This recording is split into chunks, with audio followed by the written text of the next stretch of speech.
Just ahead, Governor Tim Walz is on an international mission that will take him to France and Canada. Plus, 2 jurors are removed from a high-profile trial in Minnesota due to reports of a bribe being offered. And a Rochester after-hours nightclub owner is facing several criminal charges related to not paying taxes. Your news at noon starts now. Live from your local news leader, this is KTTC News. Good afternoon, I'm Jess Abrahamson. We have been enjoying a beautiful morning, but today is a first alert day. Our weather team is closely watching the potential for strong storms in southeast Minnesota and in northeast Iowa for later today. Meteorologist Ted Schmidt is tracking the latest and joins us live from out on our weather patio. Hi, Ted. Hi, Jess. Yeah, so far, pretty quiet day. It's getting a little cloudier at this hour. Clouds have begun to thicken. All of this ahead of a storm system that's moving in from the west. With that storm system, there's a cold front that'll be the focus of those thunderstorms that will eventually develop this afternoon and then are expected to migrate into our area from the plains, and they'll arrive for the most part late in the afternoon and in the evening. But right now, so far, a bright sky, but a cloudier sky with just filtered sunshine. That's our Lewiston auto camera in Rochester. Much of the area in level 2, and that's the outlook from the Storm Prediction Center. Level 2 of 5. Their daily severe weather outlook. Starting at around 4 o'clock this afternoon, activity is expected to fire up to the west, pushing eastward and perhaps impacting the area until 10 o'clock this evening. Large hail, damaging winds. The main concerns with these thunderstorms, and then they may weaken as to the lower level 1 risk, closer to Winona, Decorah, and La Crosse. But right now, so far, dry picture with clouds overhead, but no rain in sight. There are showers well west of us, hours away, and any activity you see may be a very brief shower developing, and then more widespread risk of more widespread thunderstorms comes in again late in the afternoon. But so far, a benign situation, just a warm and humid one. Dew point just shy of 70 at this hour here at the studio. It's 83 degrees, feels like 85. The winds right now 8 miles per hour. Across the map, most readings very close to 80. Rochester 79 at the airport, Winona 81, and 79 in Mason City. On our way to the low and mid 80s with increasing clouds. A stray shower or thunderstorm is possible. Again, after 4 o'clock, the most widespread risk of those strong storms develops. Again, looking at large hail and damaging winds and maybe a few downpours of rainfall. A lot of humidity to fuel those rain chances. Well, the latest and that severe weather outlook today, and look ahead at maybe a little more rain in our future as we look at the 7-day forecast more in detail. That's coming up in a few minutes. Yeah, storms that some recovering areas probably don't need right now, Ted. It'd be nice to get a break. It sure would. Thank you. And as always, during severe weather, you can download our free KTTC News and weather apps right to your smartphone. And this is going to bring you weather alerts and updates anytime, anywhere. A Rochester business owner is facing 9 felony charges for a number of alleged tax violations. Rochester police say Daniele Gales Johnson, the owner of 4S Entertainment off Wellner Drive Northeast, formerly operated an after-hours nightclub without a license. Police say between 2019 and 2023, he failed to pay state and local sales tax on liquor sales and cover charges, and also underreported the income from his business. According to the criminal complaint, the business owes the state of Minnesota just shy of $8,000 for that time period. Gales Johnson faces 4 counts of filing false or fraudulent tax returns and 5 counts of failing to pay or collect taxes. In their investigation, Rochester police worked alongside the State Public Safety Alcohol and Gambling Enforcement Division and the Department of Revenue Criminal Investigative Division. A stunning development in the Feeding Our Future fraud trial that's currently underway in Minneapolis. The final day of closing arguments. During that, a juror was dismissed after reporting that someone had attempted to bribe her. This started when a woman showed up at the home of juror number 52 Sunday night with a bag of cash amounting to about $120,000. The juror wasn't home, but the woman reportedly handed the bag of money to a relative, saying it was a present for the juror, adding that if the juror voted to acquit the 7 defendants in the case, there would be more money to follow. The juror immediately called authorities and handed over that cash. On Monday, that juror was dismissed by the judge, along with a second juror who heard about the attempted bribe. Alternates have taken both vacant seats on the jury. Meanwhile, the defendants were taken into custody until the end of the trial. Their cell phones have been confiscated. The jury in the case will be sequestered during their deliberations. These 7 defendants are charged with stealing more than $40 million from a program meant to feed children during the pandemic. They are among 70 defendants expected to go on trial in a conspiracy that cost taxpayers $250 million. This is a big day in Iowa as primary elections are happening today. Our Charles Kelly is joining us now to break down what you can find on your primary election ballots in that state. Hi, Charles. Jess, the polls opened at 7 this morning in Iowa and will be open until 8 tonight. We're taking a look at Iowa's 2nd congressional district in northeast Iowa, starting with what Republican voters can expect on their ballots looking to Cerro Gordo County, specifically Mason City, Ward 1, Precinct 1. So the Republican candidate to represent Iowa's 2nd congressional district is Ashley Hinson. She is the current representative for the district. For Republican voters, here's what your ballot will look like. So for State Senator District 30, your 2 candidates are Waylon Brown, who is the current senator for this district, and Doug Campbell. Now looking to another vote on the ballot for State Representative District 59, your candidate is Christian Hermanson. The Board of Supervisor District 3 has Carl Gnapp over here, but you can always write in a vote as you're out today. The county sheriff Republican candidates are David Hepperly and Matt Klonder. Now breaking down the Democratic candidates for the voters in Mason City, Ward 1, Precinct 1. To represent Iowa's 2nd congressional district as candidate is Sarah Corkery. For Democratic voters, here's what your ballot is going to look like today. For State Senator District 30, your 1 candidate is Richard Lawrence. He is the Democratic state and this Democratic State Representative District 59 candidate is Jeremy True. Taking a look at the candidate for Board of Supervisor District 3 over here, we have Lori M. Gnapp.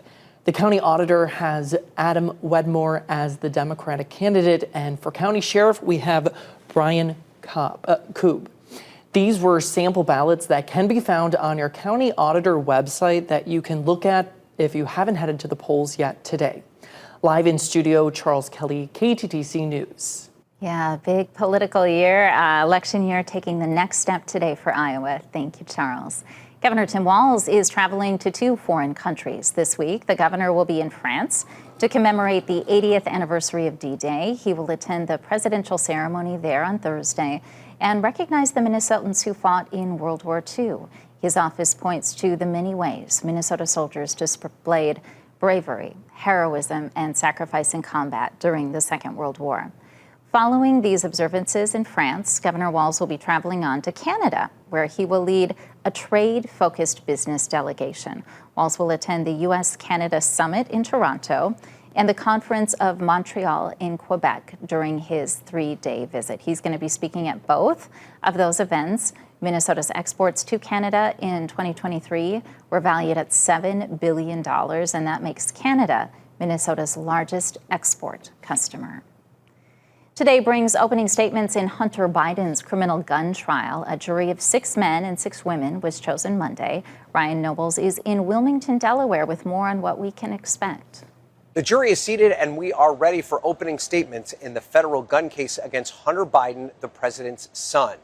Prosecutors plan to call their first witness, an FBI special agent, a key member of this investigative team, who's going to outline some of the text messages that they collected from Hunter Biden that they believe demonstrate that he knowingly lied on a federal form before purchasing a handgun. And Hunter Biden is expected to see a lot of support over the course of this trial from members of the Biden family. The trial expected to last a little more than a week. The First Lady, Jill Biden, the most high-profile member of that support team, she was in the courtroom most of the day on Monday, whispering in her son's ear as they listened to the jurors go through a screening process that ultimately led to 12 jurors being picked for this jury and 4 alternates. It's 6 men and 6 women. At this point, though, we do not know if Hunter Biden will testify in his own defense as this trial gets up and running here in Wilmington. Something we'll continue to watch. Still to come at noon, we are catching up with Minnesota's beloved gymnast Suni Lee ahead of this summer's Paris Olympics. First, time To start swatting, Minnesota's mosquito season is off to a stronger than usual start. We have the reason for that next. At KTTC, you can Happening across the Twin Cities right now, and we're not talking about all of the events happening this summer. Mosquito activity is higher than normal, meaning there is a lot more of the pests outside. The Metropolitan Mosquito Control District says the heavy rain this spring is the biggest factor behind the recent uptick in mosquitoes. Gordon Severson has more. When the Metropolitan Mosquito Control District takes a sample, the dip, as they say, oh yeah, there's quite a few in there, may look something like this, with a handful of mosquito larvae. But lately, some of these areas are finding excessive mosquitoes, more than 50 larvae per dip, which is extremely high. For reference, spokesman Alex Carlson says if a sample shows 2 to 3 larvae, that's enough to send in their helicopters to drop treatment. With the rain, they've been struggling to get the helicopters out enough times to keep up. It's just the rain has been relentless, and every time we get that excessive rain, more and more eggs hatch. They are out in full force now. Entomologists with the Minnesota Department of Health say good news is the species of mosquitoes we're seeing right now don't typically carry diseases. Those mosquitoes won't start hatching until later this summer. And even though parts of South America are seeing a massive increase in dengue fever this year, local experts say it should not be a problem here in the Midwest. We don't have the right mosquitoes here all the time that can transmit that virus. But entomologists say West Nile virus can be a problem this far north, so Minnesotans should take precautions, such as bug spray and clothing that won't attract mosquitoes. So we say long, light, loose. Long sleeves, light colors, and loose fitting. That's going to be your best bet against mosquitoes. Carlson says a dry June and July, like we saw last year, could lead to fewer mosquitoes later this summer. But right now, there's just no end in sight to this rain, and so it's going to be a little while before the mosquitoes start to decline. Those aren't any fun. All right, let's talk about the chance for severe weather later today, Ted. It is a first alert day. It is that. First alert day, severe weather, a threat possibly later today. Looking at the possibility of wind and hail and some more rainfall. Yes, there's more of that. The coming days do look progressively drier and a bit cooler. The latest in your full first alert forecast is coming up after our midday market report.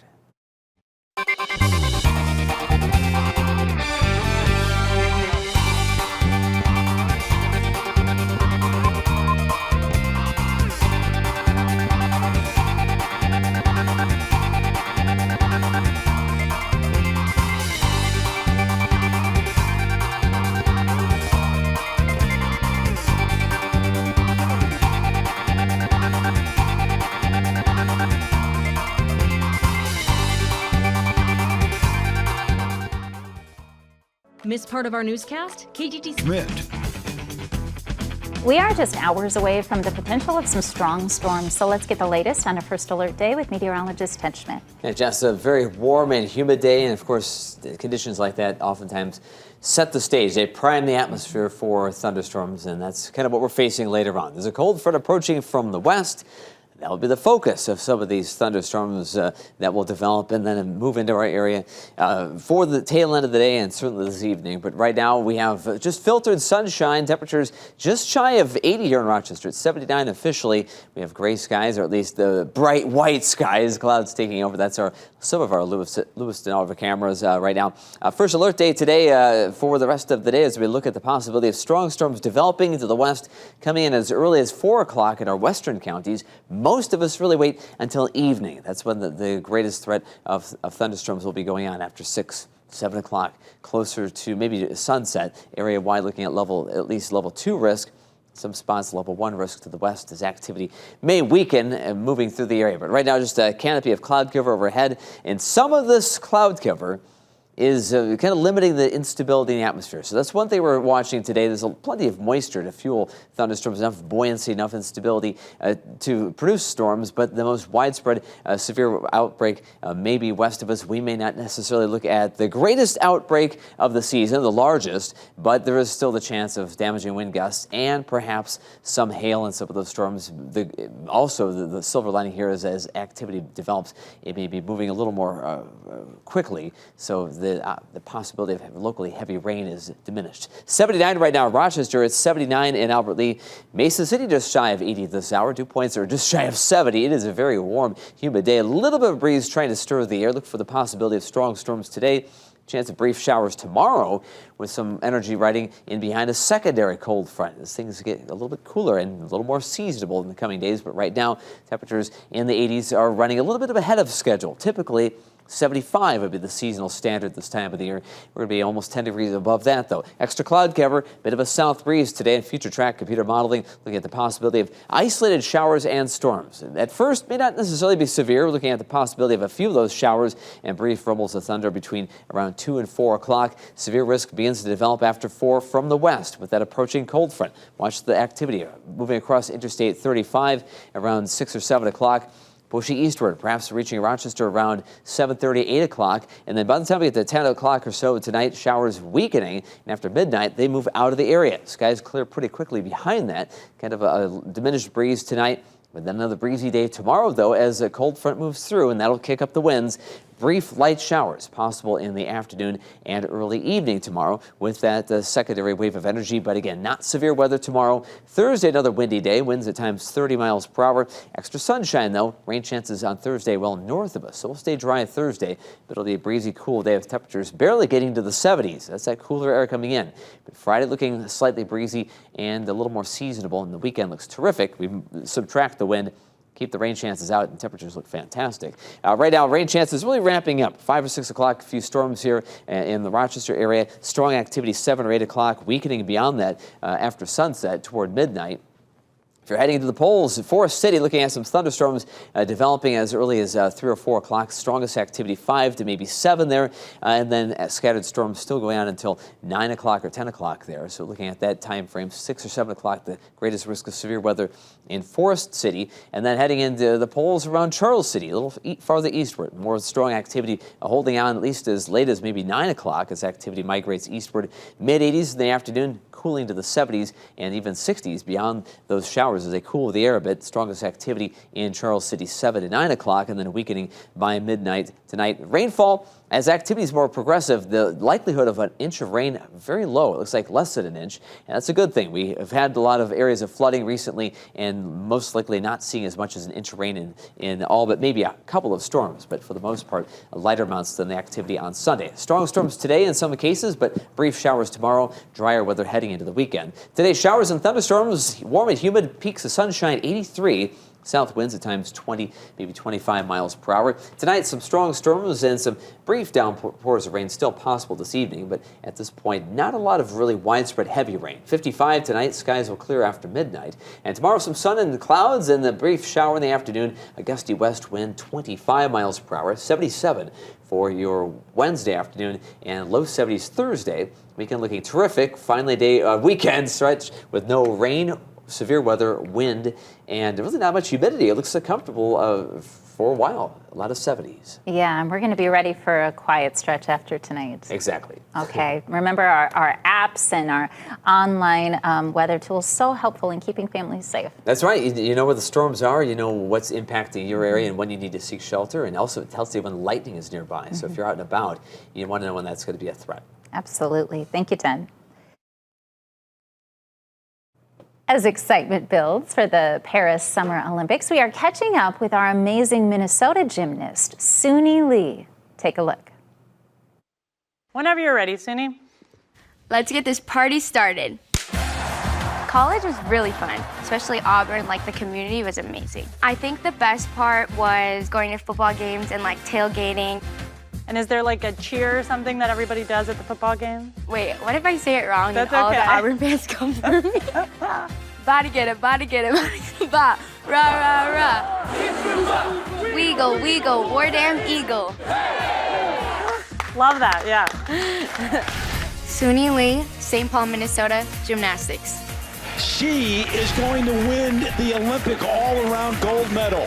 Welcome to the most exclusive gymnastics club, Suni. My gold medal is my baby.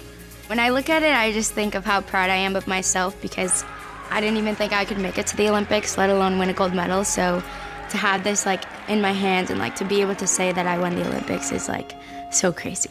Let's go. I love fashion. I do like a good low rise or like a crop top and like some Jordans or sneakers. I can never forget socks. I love socks. Like I even wear socks like when I'm doing gymnastics. Like when I'm on a bar and like I have to look up and like look at my feet, like it helps me. What socks are you wearing right now?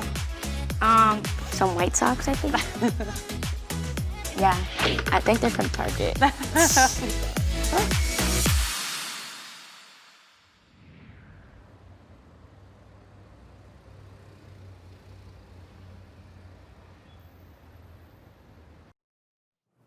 Love her. Can't wait to cheer on Suni Lee this summer. And alert for parents about the mental health of our kids. A new study by the Girl Scouts shows feelings of loneliness can start as young as 5 years old. What we need to know about that coming up next. KTTC. New research study, the Girl Scouts of the USA, is finding that most girls between the age of 5 to 13 experience loneliness. And with age, that's a feeling that can increase. Our Charles Kelly spoke with Girl Scout River Valleys to hear how they're working to combat this feeling among young girls. And this is a pretty startling study and a wake-up call for parents. Yeah, Jess, the Girl Scout program focuses on making friends in peer groups with the help of adult support. This new study says 70% of girls ages 5 to 13 experience loneliness. Chief Engagement Officer for Girl Scout River Valley, Susan Anderson, says one contributor to this feeling is disconnection and isolation. The data shows that with age, loneliness intensifies and leads to a decrease in confidence. Anderson says there's promising news because the study finds that the power of friendship boosts confidence in girls to try something new. Girl Scouts is all about connection and real, authentic connections with others and building friendships, right? Building friendships that last a lifetime. So part of what we're really trying to do is get girls around peers, and maybe peers that they don't normally associate with at school, for example, getting them to be in relationships with people beyond a stereotype, beyond a clique. Anderson says they're finding out girls actually prefer real-life interactions like going outdoors or being creative with peers rather than just scrolling on their phones. Adult volunteers play an important role in the Girl Scout program, and Anderson says they are trained on how to be aware of the signs if someone is struggling. And for young girls who are wanting to join Girl Scouts, they say that they can do so at any point throughout the year. So this was a really good message for maybe some of those girls who are experiencing loneliness out there. Yeah, and a good thing for us as adults to know so we can help guide them. And really interesting stuff. Thank you, Charles. Just ahead, today is made for cheese lovers. First, You've probably had this in a diner or maybe at home when you didn't know what else to make. Wondering what it is? Stick around. We'll show you.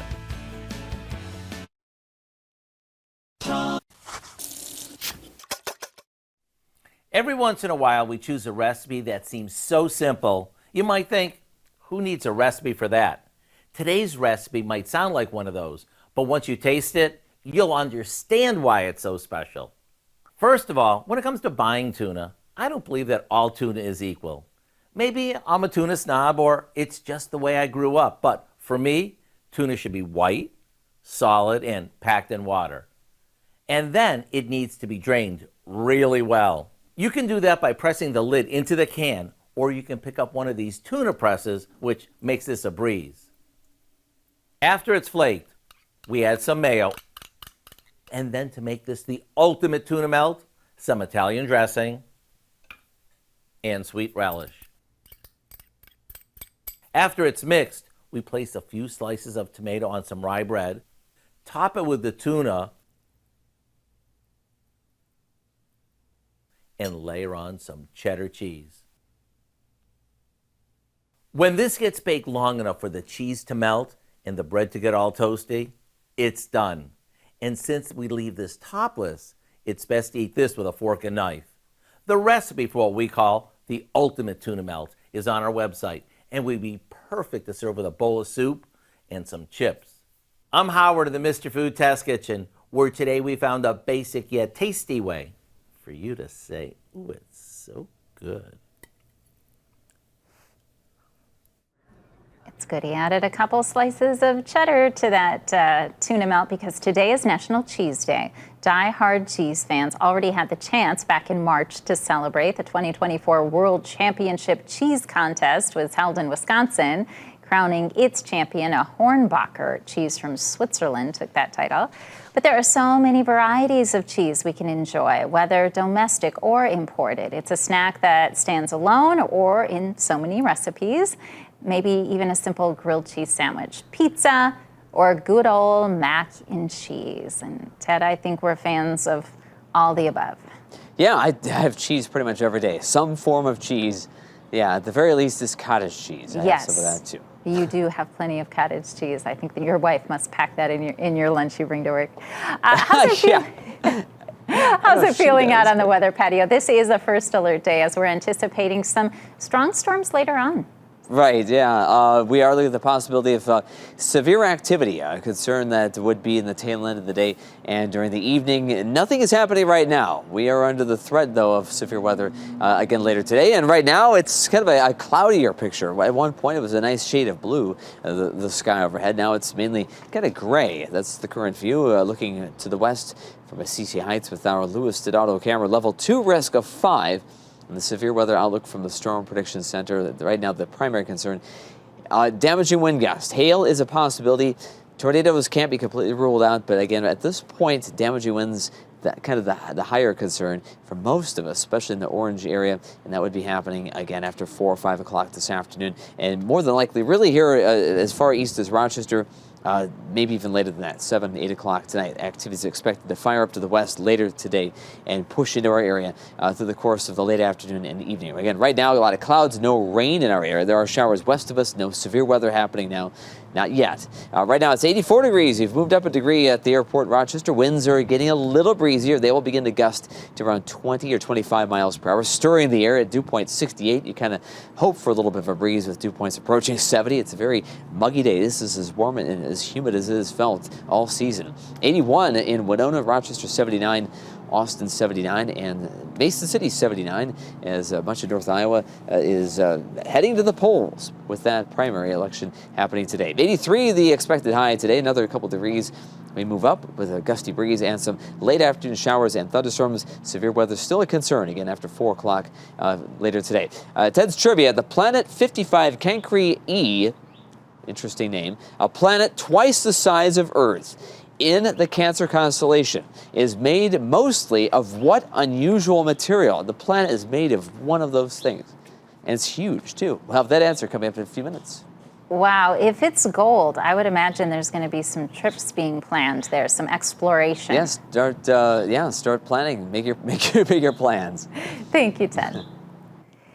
Inflation won't impact the price of a favorite fast food at Costco. And move over Pepsi, there is some movement in the top spots of the soda wars. We'll be right back.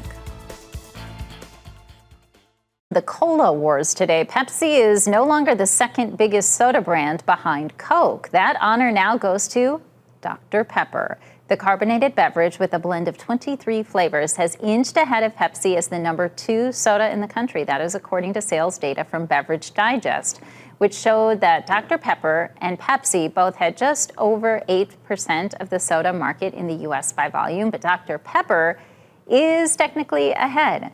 Industry experts say Dr. Pepper has been inching upwards for years, while Pepsi is trending downward. However, Coke is still dominant, #1 in the soda market with a share more than double the second place competitor. We have talked a lot about bird flu and its impact on other animals and humans. Now we're digging deeper into how that affects our wallets when we buy certain foods. That's in our Ag Day Minute. I'm Clinton Griffiths with today's Ag Day Minute. Egg prices are higher again recently, and new outbreaks of avian flu could push prices up even more. Last week in Iowa, we told you about producers being forced to cull more than 4.2 million egg-laying hens at one facility due to avian flu. Now, the United Egg Producers President and CEO, Chad Gregory, saying in a statement to Politico that the latest avian flu outbreak is, quote, the greatest threat to American egg producers. He went on to say on-farm biosecurity is at its most stringent levels. Cucumbers bound for 14 states have been recalled over potential salmonella contamination. Florida-based Fresh Start Produce Sales says the cucumbers were shipped to wholesalers and distributors last month. The recall came after the Pennsylvania Department of Agriculture found a product sample tested positive for salmonella. The good news here, the FDA says it's unlikely affected cucumbers made it to grocery stores. Costco's new chief financial officer says the price of Costco's beloved $1.50 hot dog soda combo, which has cost the same since 1985, is not going up. It's being seen as welcome news to inflation-weary customers who have seen the end of other long-time deals like Trader Joe's 19-cent bananas and Planet Fitness $10 membership. For more Ag News, watch Ag Day weekdays on the station or anytime at agweb.com. Your first alert weather with meteorologist Ted Schmidt. So far, a quiet day. It's warm, it's humid, but no rain on the radar so far. We have clouds and quiet picture as it looks southward down Broadway with our Louis Donato camera. It is a first alert day, though, so it may not stay quiet for long. The possibility of strong storms developing for the west, moving into the area, that would happen late afternoon into the evening hours. Right now, the time frame 4 to 10 o'clock. 4 o'clock for our western counties. Things will get stormier as we move along into the evening hours. Strong winds. The big concern, hail also a concern, and the entire area under the gun of at least some strong activity. Right now, clouds have been spilling into the area from the south. There are little pesky little showers starting to form. Some of them will migrate into the area, so we may have a brief shower or thunderstorm ahead of the main cold front that comes in from the west. So maybe a couple of doses of rain, but one from the south. The main story, though, of that activity coming in for the west, the greater severe risk for the early evening. 79 right now at Rochester. It's 81 in Winona, Charles City 79, and 81 in Owatonna. Here in Rochester, it's 79. The dew point 68, about as humid as it has been the entire season. The winds out of the south gusting a little beyond 10 miles per hour. They'll get a little breezier yet.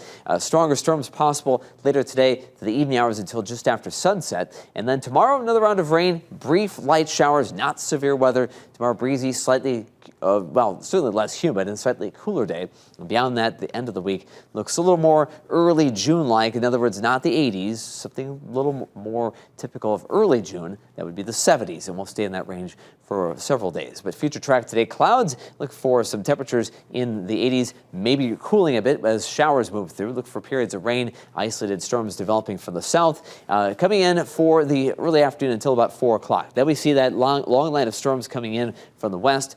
Crossing Interstate 35 between 6 and 8 o'clock. Rochester, BC activity is early as 7:30 or 8 o'clock. Then the storms move out of here after 10. We'll have skies clearing off after midnight tomorrow. Breezy sunshine at first. Spotty shower or two in the afternoon and evening. We'll be on the southern periphery of a disturbance north of us, kind of a breezy and unsettled afternoon. And then Thursday, drier weather, but still windy with temperatures in the low 70s. Rain chances developing in the late afternoon. Strong storms here in Rochester, best chances about 7 to 8 o'clock, and then a weakening after that.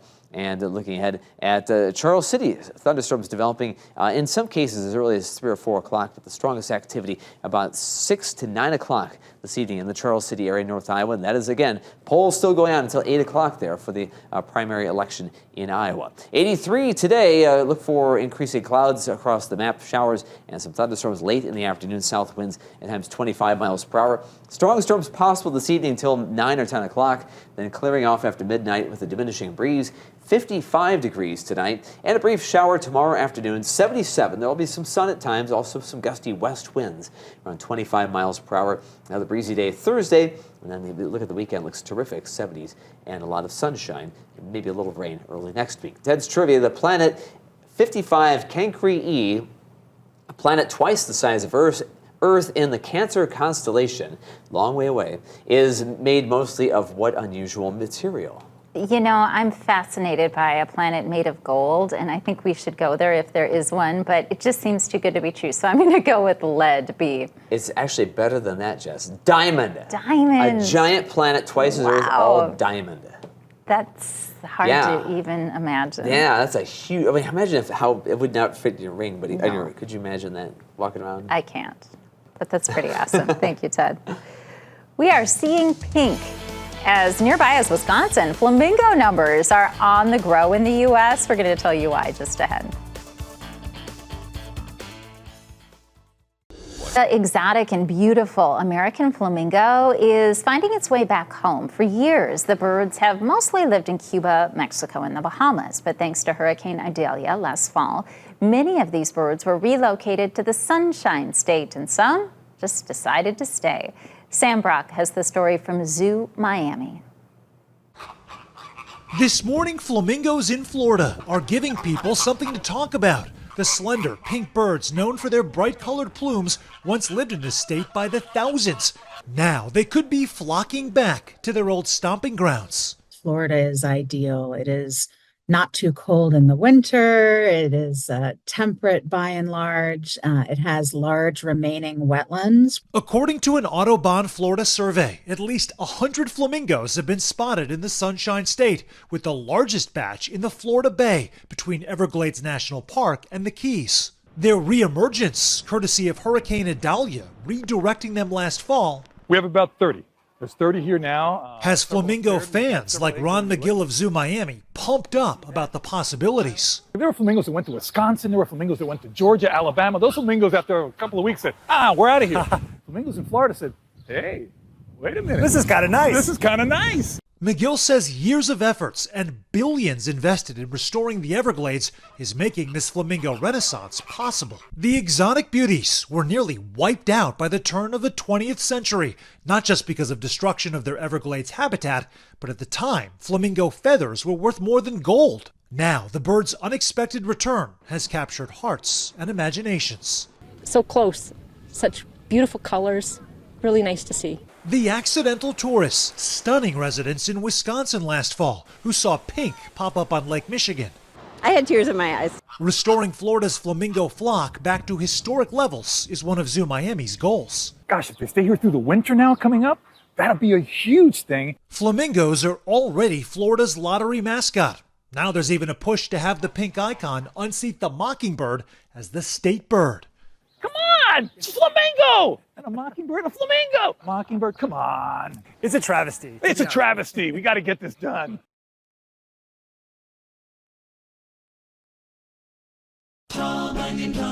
Later today, nothing happening right now, but it is a first alert day as we are looking at the possibility of severe weather coming in from the west. And areas highlighted in orange, the counties in orange, are in level 2 risk from the Storm Prediction Center, the Daily Outlook, and the other ones are in level 1. After 4 o'clock, we'll see some of the strong storms coming in. And the greatest risk right now is damaging winds, as though hail is still a concern. Slight chance of a tornado. Look for some showers and thunderstorms late in the afternoon, highs around 83. And we'll be certainly monitoring that for the rest of today. We will. Thank you, Ted. We hope you have a great Tuesday.